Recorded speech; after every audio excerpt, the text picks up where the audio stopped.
Hey everyone, I hope you're having a good KVK. I'm just going to try to make an on-the-fly video here about infantry and explain them a little bit.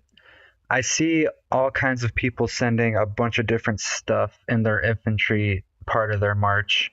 Like they'll send like 1,000 T9s, 1,000 T7s, 1,000 T6s, 1,000 T8s, 1,000 T10s or whatever they have available. So they mix their infantry part of their march up, and I'm going to try to explain the best way to send infantry.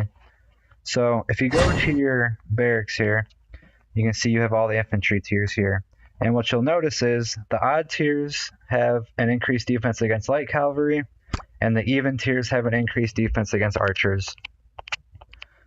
So before the T11s and T12s came out,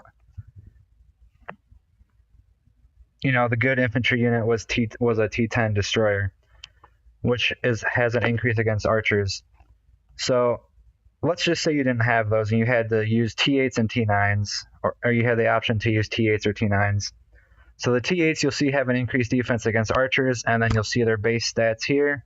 And then you'll see the T9s have an increased defense against light cavalry, and then that's their stats there. So as you can see, there's not a completely huge stat difference compared from the T10s to the T12s. So huge stat jump from those. Now, what you should have been doing back before, if you didn't have T10s and before T11s and 12s were out, you should have been using infantry that had defense against archers, because archers are the units that kill your army, whether you're attacking somebody or you're defending against somebody. So if you had the option to use T9s, your army would have been defended better while attacking or defending using T8s because of the T8's defense against archers. What the actual bonus is, I don't really know. I think only game developers would probably know that, or somebody that dissects KOA. But if you were to do marches with the different tiers of infantry, the T8s would perform better. So now we fast forward a little bit here and we have T11s. So you can see that these stats are a little bit higher than the T10s, but the T11s have a defense against light cavalry special. So since the T11s are higher than the T10s, you want to use the T11s over the T10s, even though the T10s are special against archers. And then, of course, if you have T12s, you want to use those. So I'm going to show you guys what I do in my marches really quick here. If I can find the report. Again, this is on the fly, so some of this might be a little confusing. I'm not very good at planning stuff out. I just go and do it. All right, so as you can see, I send this many T11 infantry followed by one of each other infantry tier, and all you need is really one.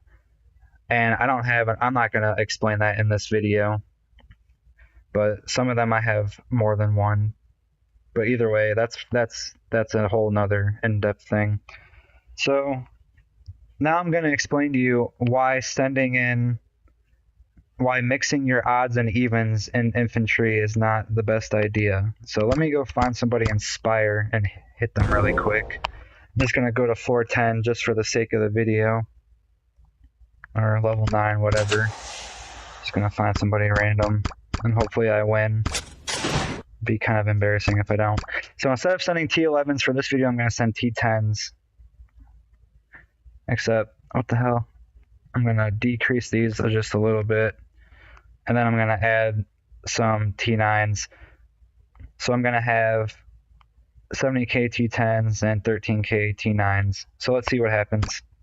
Alright, so I beat the person. Now let's look at the battle details. So as you can see here, my T10s, my even tiers took the damages for the most part. Yeah, all my even tier infantry died and all my odd tier infantry stayed alive. So the real question is, I sent these 13k T9s, but none of them died. So the infantry's job is to defend your army, but if they're not dying, then how are they defending? So, in my opinion, these 13k T9 are wasted march capacity. And you could just lower these to 1 and added them to your T10 or added them to Bowman. So if that makes sense for you guys, that's what I kind of want to get the point across here. These 13k infantry only killed 673 troops, and that's the only thing they did. They didn't defend you. They didn't save any other troops. They're just there. Now, if all these T10 would have died, then your T9s would have done something. But again, if you had these 13k for T10s, they would have done better if all your infantry were to die. So that's really all there is to infantry that I can think of off the top of my head. One thing I'm not really sure of is, like, okay, for this, according to this report, I only needed like 764 infantry. So if I sent 764 infantry, I'm not sure if I would get the same battle results or not. So I'm not sure if grouping up your infantry do more damage or not. That's something I'll have to play around with later. So yeah, sorry if the videos are a little confusing. If you have any questions, just come on Discord or comment and I'll try to reply as soon as I can. That's all for now.